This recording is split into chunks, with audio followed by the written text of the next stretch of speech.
Hi, I'm Chris. Yeah, that's not me. That's me. I do a little bit of everything. Even I don't know what projects or things I'll be getting into. So follow along and hopefully we'll both learn something. Make sure you press subscribe, hit the bell, and smash like. This is 11th Hour Custom. So there's the return. And here is the supply. And there is Bubbles. Will you stop biting your back? I'm going to try to get some of those air conditioning fittings out while I'm thinking about it. See if any creatures crawled inside last night with the floor open.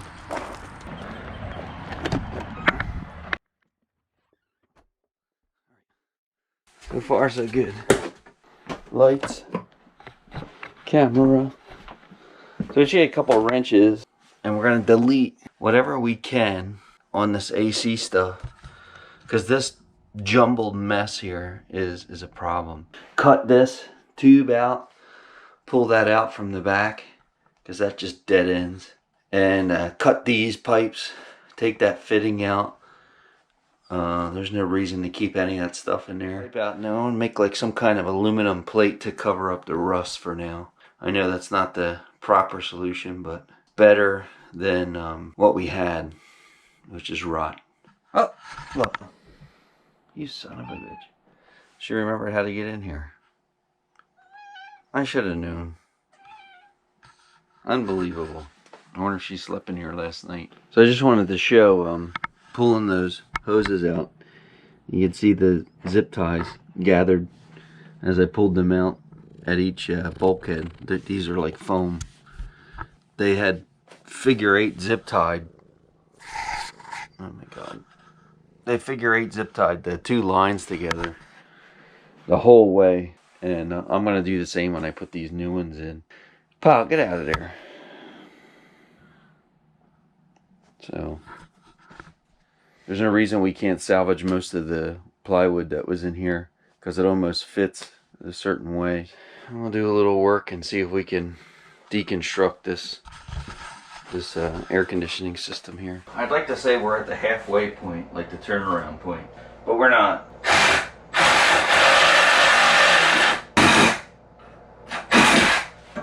Okay, so that's that. We'll get that out of there. Those are jammed into the one of the compartments.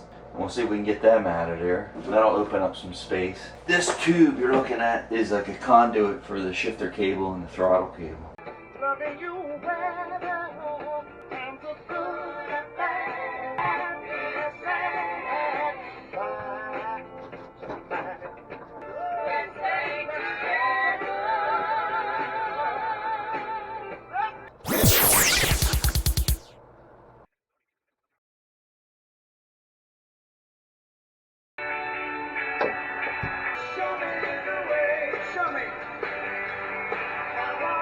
I will never be set free.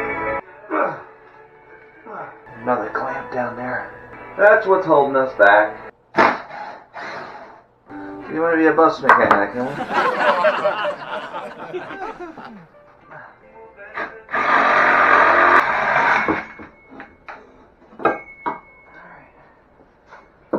Little by little.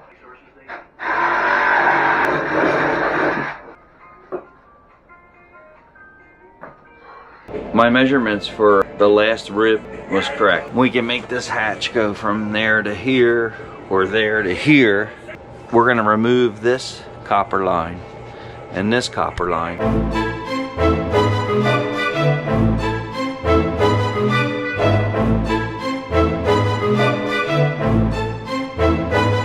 One down.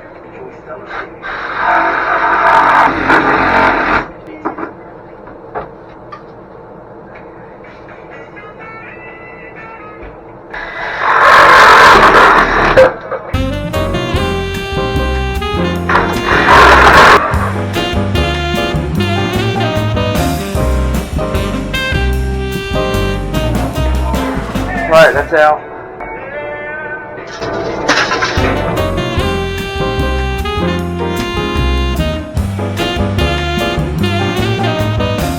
Alright,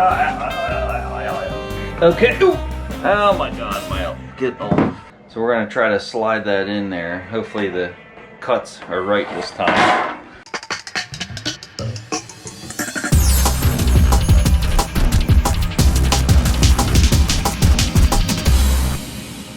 Okay. It's not the prettiest job in the world, but this is better than nothing. So it's definitely more solid than it was. So that definitely makes it a little, not airtight, but tighter. Tighter.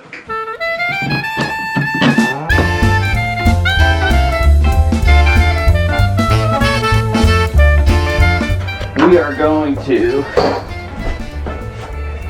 pull the lines in and start bolting them up and securing them and just double checking everything. Obviously I made everything really dirty. We're gonna have a lot of cleanup to do. And then we'll start laying out our hatches when we're done after we make sure the power steering lines work and there's no leak. We're done in here. We're gonna pull in the return first, like so. So I'm planning on going down the other end and I'm gonna pull this one to most of the length of the bus. And then I'm going to do the supply the same way. And then I'm going to stick it into the engine room. I want to do it like this, so I can do a little bit at a time. And nothing gets hung up between here and there. We'll just have a little slack on either end.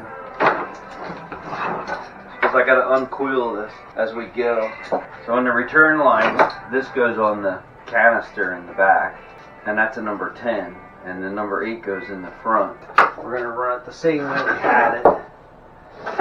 And the guy that crimped the hose said that he's seen that up before, so sometimes there are 8 and 10 mixed up like that. So that's what we're going to stick with.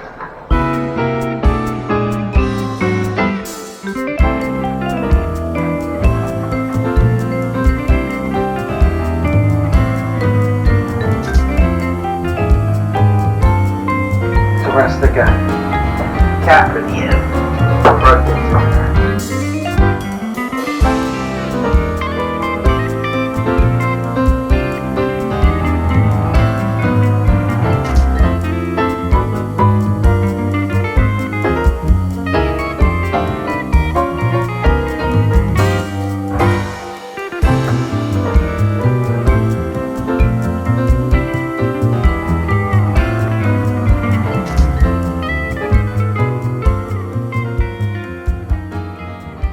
Get these laid where we need them, and then we'll sort out the slack later. So we're going in under the tire here. So we're just gonna get the hoses up through that hole right there where the heater pipes are. This is the only point they have to cross over. This is where I pulled to, since I pulled slack in. That's going in the bus. Now we're in that bin. We don't need the ropes anymore. Now the next bin.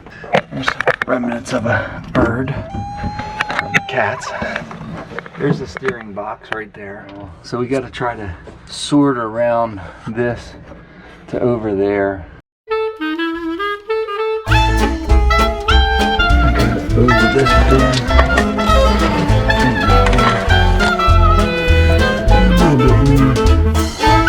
So this is the supply. I'm just gonna thread that on. And we gotta gain a little bit on this one and get it up there. For now, we'll get those connected and we'll pull them back. Right, Bubs? Hey, Bubs. Bubs.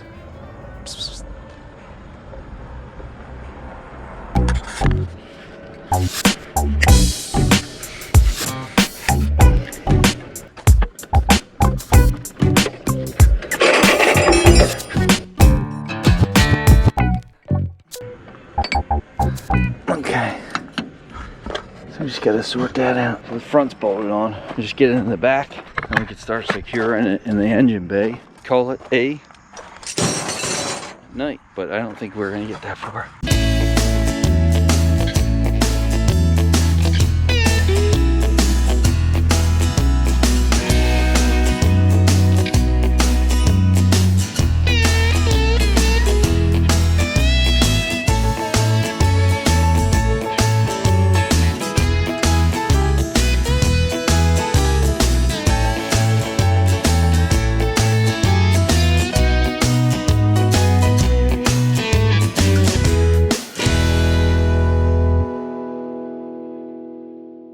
we go again. The lines are hooked up, and the next stage is we're going to fill this canister up. We have to unbolt it from there, and that was one of those things I originally thought to myself when I got it running, and it's like, I only have to unbolt it once. It never leaked. Little did I know, you know. Oh, it leaked. Oh, it leaked. While that's draining, we're going to start attaching these two power steering lines to the ceiling of the engine compartment where they were. We can get it running today and see if there's any major leaks. And this way, while it's sitting here with it filled, if there's any seeping leaks, we'll see those as well. That may be good in a way if they're seeping, because that'll get the air out of it quicker. No. But I didn't have any problem with air last time. This time we probably will. Unbolt that, same procedure as last time. On a side note, I did add 2 foot to each line for slack. I added the 2 foot because it was tight back here, and I kind of wanted to route it around the engine bay. And I'm going to do the same to the power steering pump. It was like straight to the power steering pump because someone had pieced it out before. So now we're going to come down the ceiling and to the pump. And then the slack, I'm going to work my way forward through the trough, and then we could use that slack in the very front.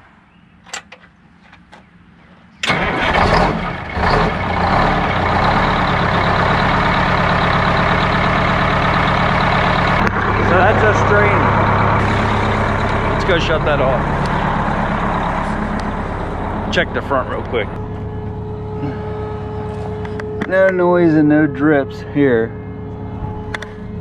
That's good.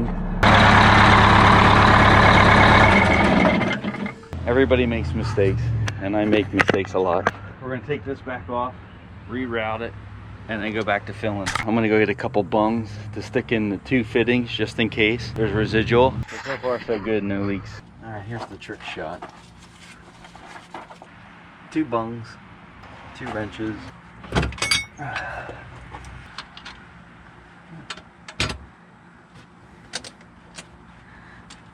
So the plan worked. We're going to leave them in there. So we're going to check our routing plan here. Make sure that's exactly where I want it before I tighten it up.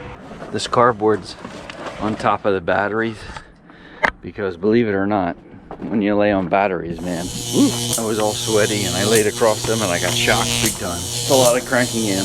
As you can tell by the reservoir, it's full and it's not bolted up permanently.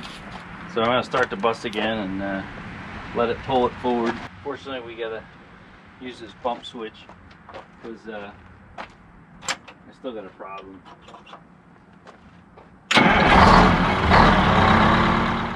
That whining you hear in the background isn't the power steering pump making that noise.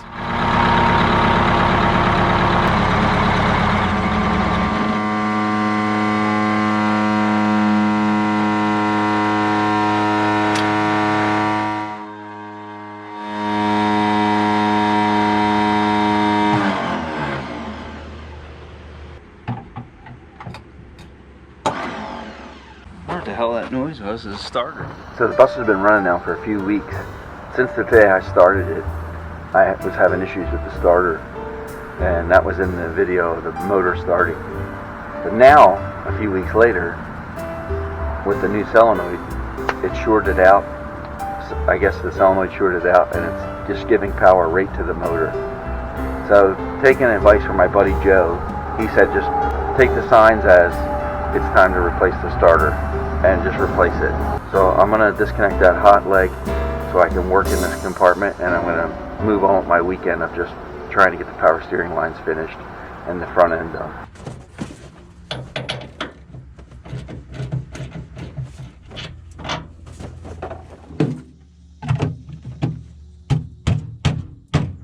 So the first thing this morning I'm going to do is clean up these pins, and I'm going to clean this up with a little wire wheel, and then I'm going to brush some POR 15 on there.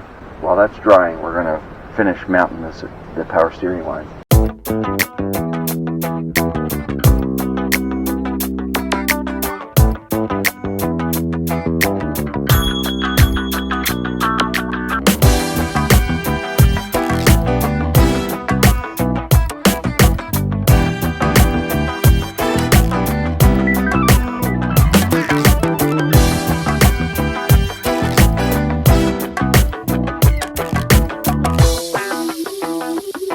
not the same color, but the rust is gone.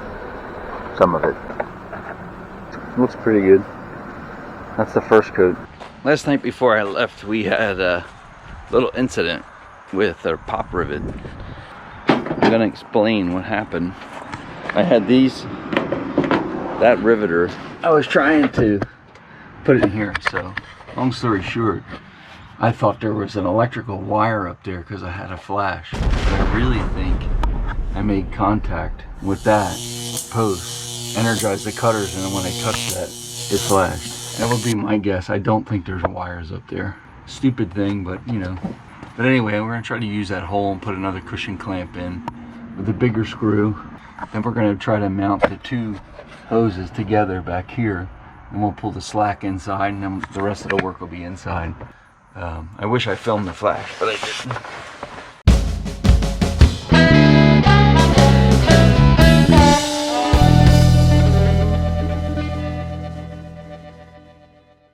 Just to give you a view of the final product. It's all secure. The two of them go down, and then they're clamped right there inside the trough. We gotta remember to plug that hole right there too.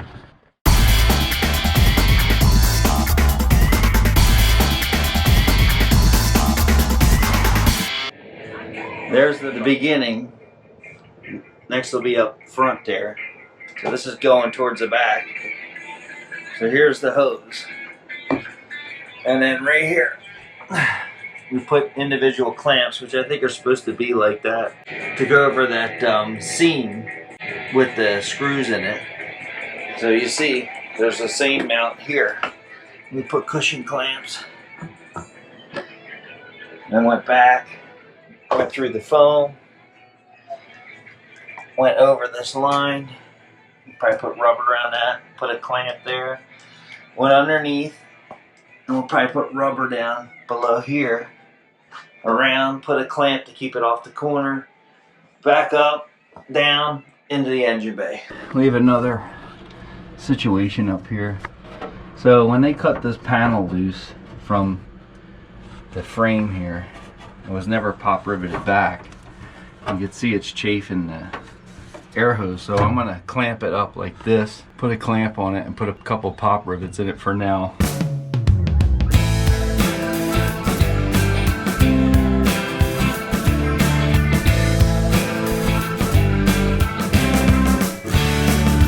Alright, so this is the front bin. That's the back of the bus, front tire.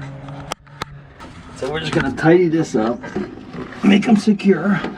There's the bird wings that were left over.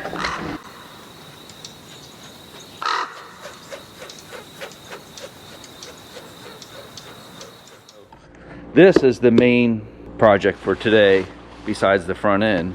After the failure we had with my starter constantly running, I took that as a message to get this MT39. This is a brand new starter. According to Steve Weatherford from the Vintage Bus Mechanics page, this is 30 pounds lighter, and it's supposed to be a higher torque. I got the old starter out. Here it is. Here's the new one. And if you look, they look to see that they're clocked the same. Hopefully we can just drop this in. And clearly we're not calling the ASE a mechanic, so it says stop. Stop right there. Please stop. We're not doing that. I looked up the schematic, and this is our switch point here. This is our grounding post, and this is our positive post. That's it. Simple as that. So I'm gonna put a little bit of anti-seize here, and then we'll go drop that in. On this big donkey here, this bolted to the block, and clearly we're not gonna need it with this, the MT39. So this is the MT50. This starter's a lot lighter.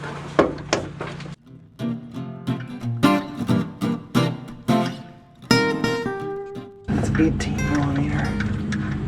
That's something we gotta note for the future. Might have to write it on the starter.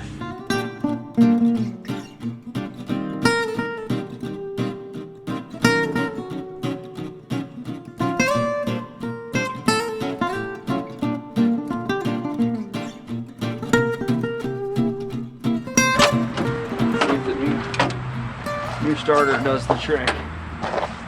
Gotta get my little button. Yeah. Yeah, lights are on.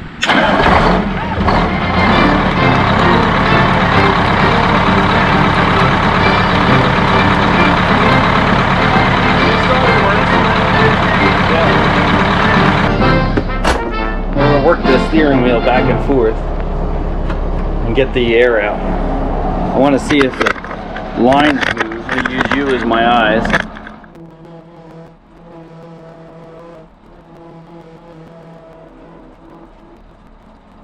I would think it would work its way out here. I mean, it's a closed system. Really gotta look at the engine sounds good. There's no steering.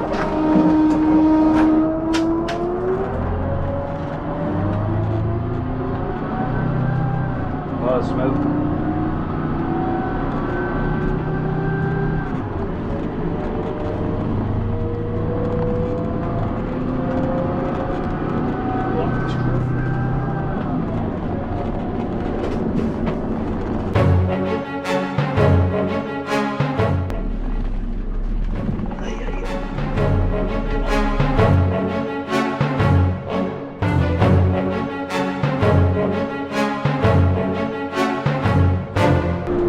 So you know the only thing that can be caused on it is air, right? Yeah, it has to be. I think I could get that figured out before you drive it anymore.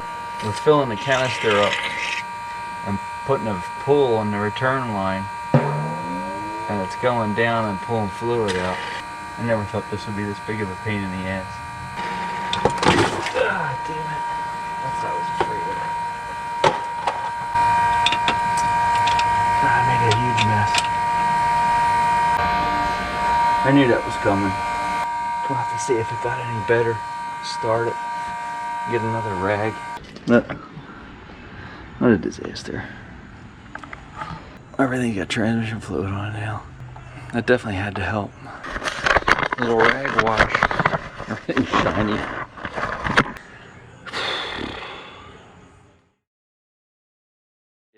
It's a crappy Friday, and it's overcast and kind of misting out. But that's not going to stop me from working on the bus, because tomorrow is the historic bus show, and I'm trying to plan on making that, which I don't see any reason why I'm not, because I should be able to make it due to I got the power steering lines bled. When you're doing everything by yourself, which most guys like me do, bleeding the power steering lines was like one of those things that it just seemed like I did something wrong, and I started to question everything I was doing. It was just not working, and I don't know if the fittings were the right angles and this and that. I started questioning that, if I burn up the pump. But I jacked up the front of the bus, and I knew I had the bus on an angle, and I think the angle helped more than anything, because when I got there the other day, the power steering reservoir was low, which means the night before I had topped it off. It bled that air out, and then when I jacked the front end up, when I first started the bus and started turning it worked great in one direction, and the other direction it got air in it again, and then it was airbound again. So I turned it all the way to one way with the wheels off the ground, and I opened the bleeder, which I call the bleeder, is a T-fitting at the front of the steering box. I don't know if air came out or not. I didn't make that fitting tight, that plug. It's a 1/2-inch plug. And I turned it back the other way, and I turned it back again, slowly back, forth, and I noticed there was like froth in the power steering reservoir that had froth in it. The air was working its way out of the pump and everything. Feeling comfortable that I turned it back and forth probably 6-7 times easily, with no hesitation, no groaning, no moaning. I put it back down on the ground, and I turned around, and I parked it normally, and it worked beautifully. And talk about a high. Oh my God. And this is fixed, I'll feel so complete. So nice. Oh my God. I hope that's it. Oh my God. Oh my God. Oh, I feel as giddy as a skew girl. That was definitely like one of those highs you go on that you need to ride as long as you can when you're doing things. So that's a good point to remember. In any project, there's highs and lows, and there's setbacks. Like when I say 1 step forward and 5 back, I mean that you know, I put the power steering lines in, put the bumper back on, tighten the front end. Well, I had to take the front end back off with the headlights in it. I hate like how to take this front end off again. I might have to. Let's just do that. And to open that T fitting as a bleeder in the power steering, and that's a good note for anybody that has a Silver Eagle. If that's the way yours is too, that's probably why it's there. So God forbid you ever have to put power steering lines in the bus. Do not build over that trough. That is the heart of that bus, besides the engine. Try to work your way around that trough, because if there's anything you want to do in the future when it comes to lines, wires, hoses, and for my instance, I'm going to run a camera in the back. That's all going to go through that center trough. Like, you think about the wiring end of it, man, it's a breeze if I had to rewire the center of the bus. It's just the engine bay that is the pain in the butt, and the other end. So that part of it, like, why would you ever build over that? Like, why would you think that you would never have to go in those compartments? Don't ever think that. In my instance, like, all that old air conditioning stuff that was left in there and went to nowhere is what wore a hole in the power steering line. And on top of those lines, the Parker lines are about $2,000, $2,200 a piece, or for both.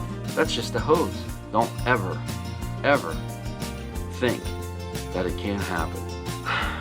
So hopefully tomorrow we will be on the way to the bus show, and that'll be a whole nother video